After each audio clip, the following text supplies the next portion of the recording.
जय Hind student, this is Tiwari sir. स्वागत है आपका अपने YouTube channel physics magical point. आज का जो हमारा टॉपिक है रिफ्रैक्शन ऑफ लाइट, प्रकाश का अपवर्तन का सेकंड लेक्चर। इसमें मैं अपवर्तनांक के बारे में और किन्हीं दो माध्यमों के अपवर्तनांक और तीन माध्यमों के अपवर्तनांक और पूर्ण आंतरिक परावर्तन और क्रांतिक कोण की स्टडी कराऊंगा। तो आइए सबसे पहले बात करते हैं कि अपवर्तनांक क्या है। और जिन बच्चों ने कॉपी और पेन लेकर नोट्स नहीं बनाए हैं वो कॉपी और पेन ले लें, नोट्स कंप्लीट करते हुए चलें, क्योंकि अगर ये आपने नोट्स बना लिए तो लाइफ 7 जन्मों तक आपको जरूरत नहीं पड़ेगी नोट्स बनाने की, क्योंकि यही जो है यही हर एग्जाम में आपको पूछा जाता है। तो बात करते हैं अपवर्तनांक क्या है। अपवर्तनांक रिफ्रैक्टिव इंडेक्स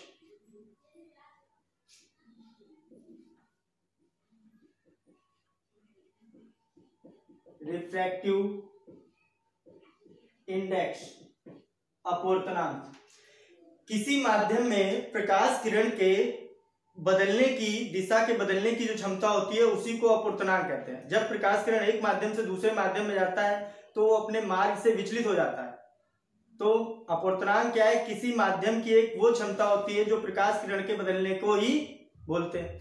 तो क्या बताएंगे? किसी माध्यम में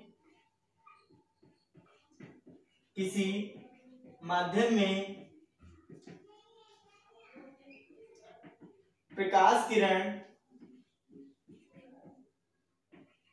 की दिशा बदलने की क्षमता को माध्यम का अपवर्तनांक कहते हैं।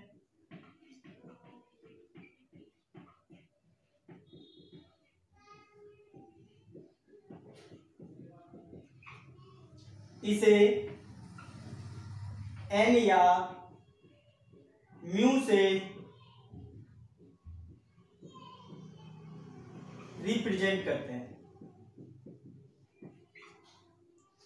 तो अपवर्तनांक का एक फार्मूला था sin i upon sin r, जो कि स्नेल के नियम से निकला था। अगर अपवर्तनांक की बात करें तो अपवर्तनांक किन बातों पर निर्भर करता है? तो अपवर्तनांक जो है माध्यम के ताप पर निर्भर करता है। पॉइंट लिख दिए पहले से ही, क्योंकि टाइम जो है वो बचेगा जिससे आपको समझ में आ जाएगा। अपवर्तनांक जो है माध्यम के ताप पर निर्भर करता है, प्रकाश की तरंगदैर्घ्य पर निर्भर करता है और प्रकाश की प्रकृति पर निर्भर करता है। और अपवर्तनांक जो है एक विमाहीन राशि, जिसकी कोई विमा नहीं होती, डायमेंशनलेस है। ताप बढ़ाने पर अपवर्तनांक जो होता है माध्यम का घटता है, परंतु क्रांतिक कोण का मान जो है वो बढ़ता है। याद रखिएगा, ये इंपॉर्टेंट पॉइंट है। ताप बढ़ाने पर अपवर्तनांक घटता है और क्रांतिक कोण जो है उसका मान क्या होता है? बढ़ता है। जिस माध्यम का अपवर्तनांक n या म्यू का मान जितना ज्यादा होगा उस माध्यम में प्रकाश की चाल उतनी ही कम होगी। अब बात करते हैं अपवर्तनांक के लिए। इसके एक और फार्मूला होता है निरपेक्ष अपवर्तनांक। निरपेक्ष अपवर्तनांक क्या है?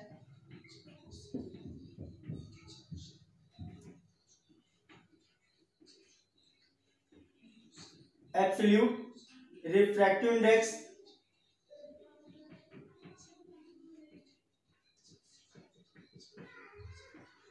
निरपेक्ष अपवर्तनांक क्या है? जब प्रकाश किरण एक माध्यम से दूसरे माध्यम में जाती है तो पहले माध्यम का निरपेक्ष अपवर्तनांक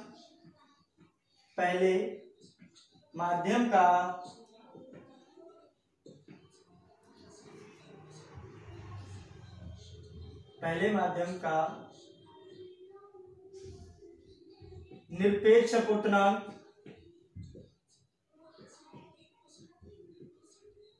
बटे दूसरे माध्यम का निरपेक्ष अपवर्तनांक।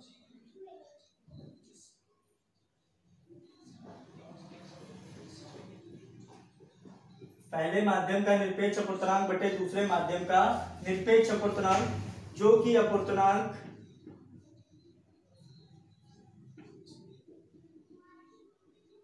n से, या इसे 1n2 से भी आप लिख सकते हैं, जिसे n2 बटे n1 बोलते हैं। तो निरपेक्ष अपवर्तनांक क्या है? जब प्रकाश किरण एक माध्यम से दूसरे माध्यम में जाती है तो पहले माध्यम का निरपेक्ष अपवर्तनांक बटे दूसरे माध्यम का निरपेक्ष अपवर्तनांक, इन दोनों के अनुपात को ही उस माध्यम का निरपेक्ष अपवर्तनांक या परम अपवर्तनांक बोलते हैं, जिसे 1n2 बराबर n2 बटे n1। अब बात करते हैं किन्हीं दो माध्यमों के अपवर्तनांक के मध्य संबंध। जैसा कि आप जानते हैं स्नेल के नियम में हमने पढ़ा था, किन्हीं दो माध्यमों के लिए तथा किसी निश्चित तरंगदैर्घ्य के प्रकाश के लिए आपतन कोण की ज्या और अपवर्तन कोण की ज्या का अनुपात जो रहता है वो सदैव क्या रहता है? एक नियत रहता है। किन्हीं दो माध्यमों के लिए तथा किसी निश्चित तरंगदैर्घ्य के प्रकाश के लिए आपतन कोण की ज्या तथा अपवर्तन कोण की ज्या का अनुपात क्या रहता है? सदैव नियत रहता है। तो किन्हीं दो माध्यमों के अपवर्तनांक के मध्य संबंध, किन्हीं दो माध्यमों के अपवर्तनांक के मध्य संबंध,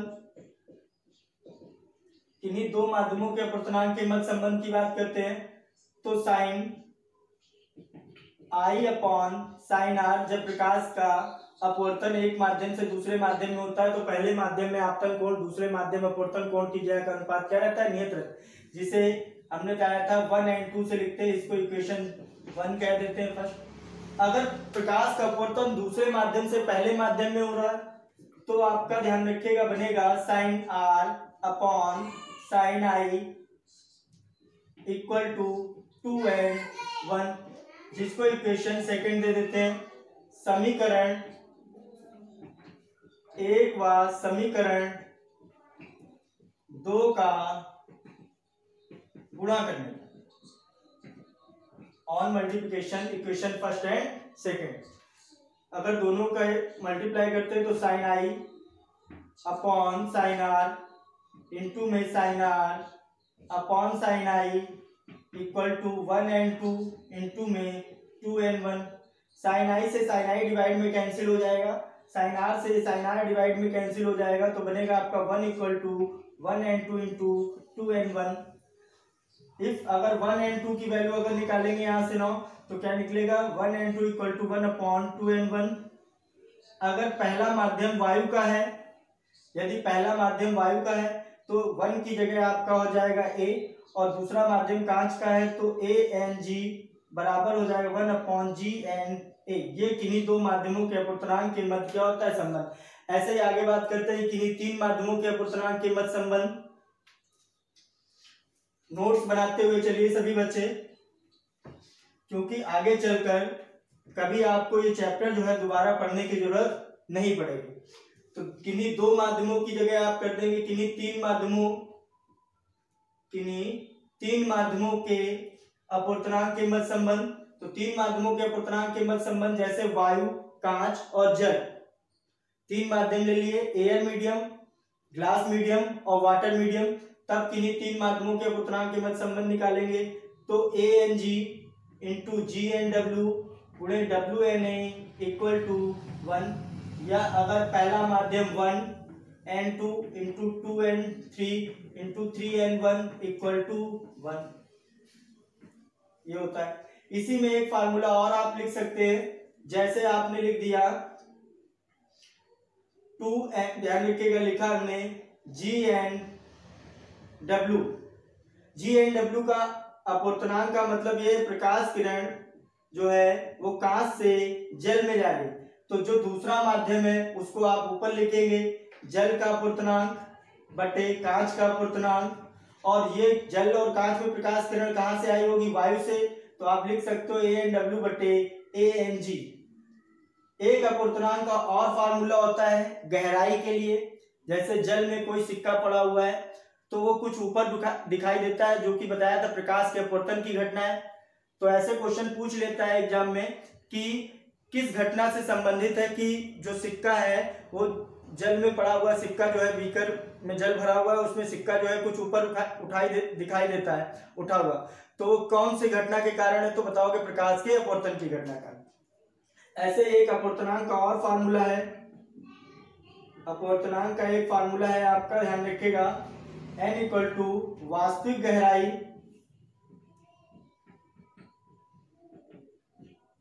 बटे आभासी गहराई।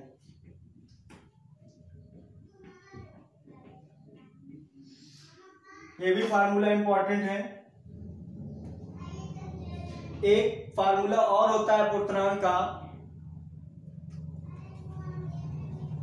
कॉचीज फार्मूला क्या है?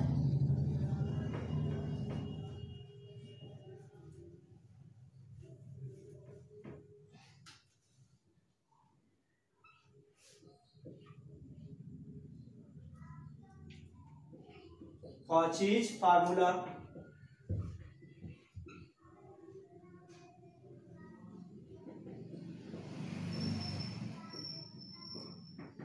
कॉचीज फार्मूला ये बताता है कि किन्हीं दो नियतांक के मध्य अपवर्तनांक का संबंध होता है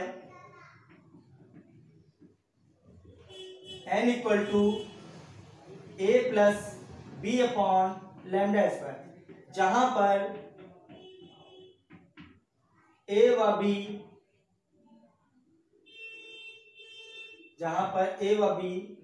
एक नियतांक कांस्टेंट है।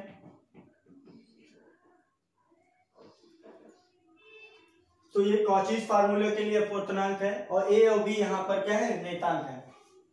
अब आगे बात करते हैं इसी में क्रांतिक कोण।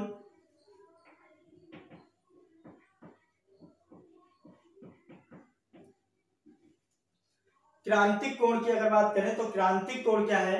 आपने पढ़ा होगा क्रांतिक कोण सघन माध्यम में बना वह आपतन कोण होता है जिसके लिए विरल माध्यम में बना अपवर्तन कोण जो होता है वो 90 डिग्री होता है। क्रांतिक कोण सघन माध्यम में बना वह आपतन कोण है जिसके लिए विरल माध्यम में बना अपवर्तन कोण क्या होता है? 90 डिग्री होता है। अगर क्रांतिक कोण आपको जानना है तो उससे पहले पूर्ण आंतरिक परावर्तन जो कि टोटल इंटरनल रिफ्रैक्शन, पूर्ण आंतरिक परावर्तन को जानेंगे आप। तो पहले हम बताते हैं आपको पूर्ण आंतरिक परावर्तन। पूर्ण आंतरिक परावर्तन, पूर्ण आंतरिक परावर्तन क्या है? पूर्ण आंतरिक परावर्तन में जब प्रकाश किरण सघन से विरल में जा रही है, डेंसर से रेयर मीडियम में जा रही है। जब प्रकाश किरण सघन से विरल में जा रही है, मान लिया कोई प्रकाश किरण सघन से चलती है और कांच के पृष्ठ के जिस बिंदु पर पड़ती है उसी बिंदु से हमने क्या खींचा? अवलंब। अब जब प्रकाश किरण बताया था कि जब कोई प्रकाश किरण सघन से विरल में जाती है, डेंसर से रेयर मीडियम में आती है तो अवलंब से दूर हट जाती है। मान लीजिए ये 30 डिग्री के कोण पर प्रकाश किरण आपतित होती है और ये अवलंब से दूर हट जाती है। लेकिन आने वाली प्रकाश किरण अगर 30 से बढ़ाकर एंगल 45 कर दिया गया, 45 डिग्री, तो ये अवलंब से और दूर हट जाएगी क्योंकि सघन से विरल में ही जा रही है। अगर एंगल का मान और बढ़ा दिया जाए, 60 डिग्री कर दिया गया, आने वाली प्रकाश किरण जो है वो 60 डिग्री कोण पर कांच के पृष्ठ पर पड़ती है तो ये अवलंब से और दूर हट जाएगी। अगर कोण का मान और बढ़ा दिया जाए तो ये मिलाकर आपने बढ़ा दिया 75 डिग्री कर दिया तो ये प्रकाश किरण और ध्यान रखिएगा इसी माध्यम कांच के पृष्ठ से टकराकर या लौटकर उसी माध्यम में वापस लौट जाती है। तो ये क्या है? आपतित किरण और ये अवलंब, आपतित किरण अवलंब के बीच बना कोण होता है आपका आपतन कोण। और कौन से माध्यम में आपतन कोण है? सघन माध्यम में आपतन कोण है। तो पूर्ण आंतरिक परावर्तन क्या है? सघन माध्यम में आपतन कोण का मान थोड़ा सा बढ़ाने पर या थोड़ा थोड़ा बढ़ाने पर, सघन माध्यम में आपतन कोण का मान क्या करने पर? आपतन कोण का मान बढ़ाने पर,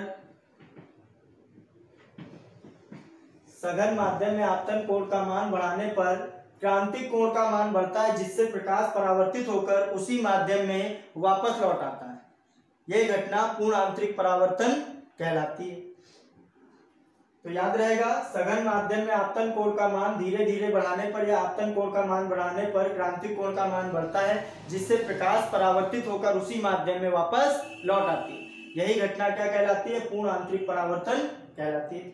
अब पूर्ण आंतरिक परावर्तन के भी कुछ उदाहरण है। पूछ लिया जाता है कि प्रकाश की कौन सी घटना के कारण हीरे का चमकना है? तो हीरे का चमकना जो है प्रकाश की पूर्ण आंतरिक परावर्तन की घटना है। तो ये एग्जाम्पल लिखे हुए हैं इसके, हीरे का चमकना पूर्ण आंतरिक परावर्तन के कारण। प्रकाशिक तंतु, बल्ब के अंदर जो फिलामेंट प्रकाशिक तंतु लगा होता है वो भी चमकना किसके घटना के कारण है? पूर्ण आंतरिक परावर्तन का ही उदाहरण है। ऐसे ही जैसे कांच अगर आपका बीच से चिटका हो या ब्रेक हो तो सूर्य के प्रकाश में वो चमकता हुआ प्रतीत होता है। तो चिटके हुए कांच का सूर्य के प्रकाश में चमकना ये भी पूर्ण आंतरिक परावर्तन का ही उदाहरण है। ऐसे ही जल से भरी हुई आधी परत नली है और सूर्य के प्रकाश में जो उसका ऊपरी भाग होता है वो चमकता है, तो ये भी कौन सी घटना है? पूर्ण आंतरिक परावर्तन की ही घटना है। तो ये उसके एग्जाम्पल है पूर्ण आंतरिक परावर्तन। अब बात करते हैं क्रांतिक कोण, क्रिटिकल एंगल।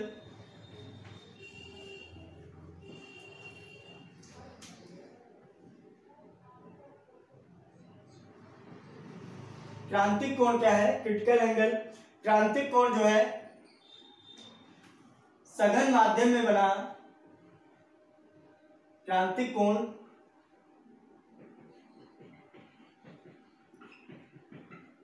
सघन माध्यम में बना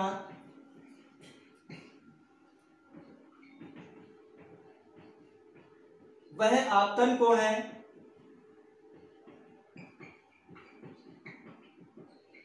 जिसके लिए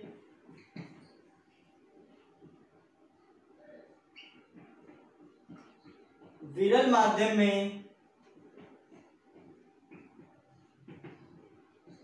बना अपवर्तन कोण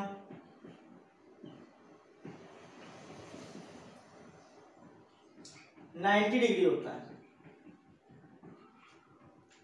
क्रांतिक कोण सघन माध्यम में बना वह आपतन कोण है जिसके लिए विरल माध्यम में बना अपवर्तन कोण 90 डिग्री होता है। क्रांतिक कोण अपवर्तनांक के मध्य संबंध की बात करें, क्रांतिक कोण अपवर्तनांक के मध्य संबंध तो लिख दे रहे हैं क्रांतिक कोण और अपवर्तनांक के मध्य संबंध। क्रांतिक कोण अपवर्तनांक के मध्य संबंध इसे C से प्रदर्शित करते हैं, क्रांतिक से डिनोट करते हैं। क्रांतिक कोण अपवर्तनांक के मध्य संबंध, मान लिया ये कांच की पारदर्शी प्लेट है, इसके नीचे का माध्यम जो है सघन है, डेंसर मीडियम, और ऊपर का माध्यम जो है विरल है, रेयर मीडियम।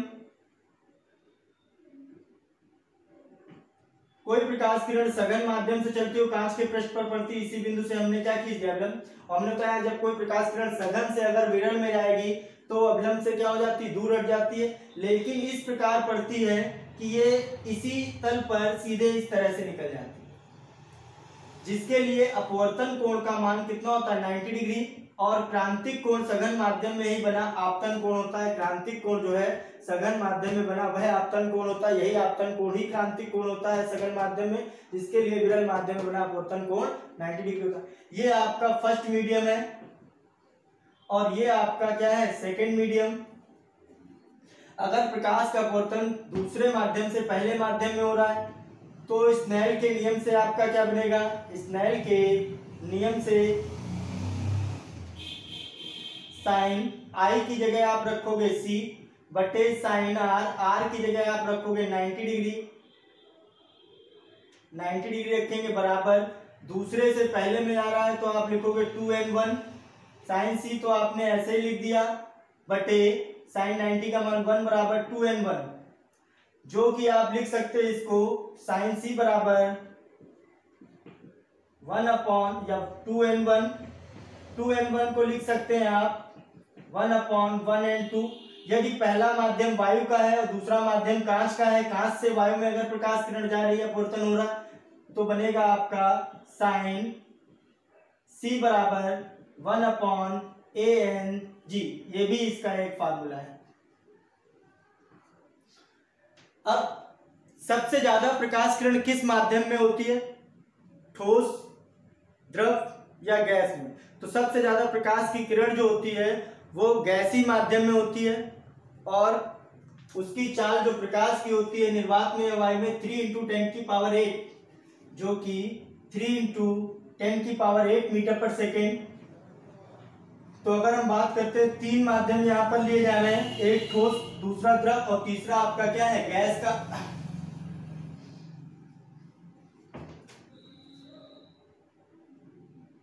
एक हमने ले लिया ग्लास, एक ले लिया वाटर और तीसरा मीडियम ले लिया हमने एयर। ग्लास जो है हमारा ठोस माध्यम है जो कि सॉलिड, वाटर हमने क्या लिया है जो कि द्रव लिक्विड, और तीसरा माध्यम है हमारा गैस का जो कि एयर मीडियम है। सबसे ज्यादा प्रकाश की चाल किस में होती है, गैसीय माध्यम में, क्योंकि गैसीय माध्यम ब्रैकेट में लिख दिया वायु में प्रकाश की चाल सबसे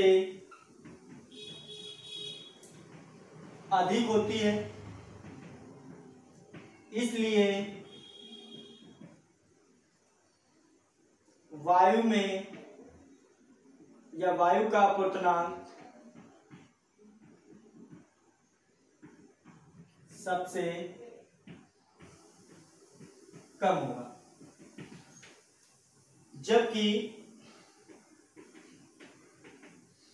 ठोसों में प्रकाश की चाल सबसे कम होती है, तो यहां पर ठोस माध्यम जो कि कांच है, इस माध्यम का अपवर्तनांक सबसे ज्यादा होगा। जबकि ठोस कांच में प्रकाश की चाल सबसे कम होती है। ठोस में, कांच में प्रकाश की चाल क्या होती है, सबसे कम होती है, इसलिए कांच जो कि ग्लास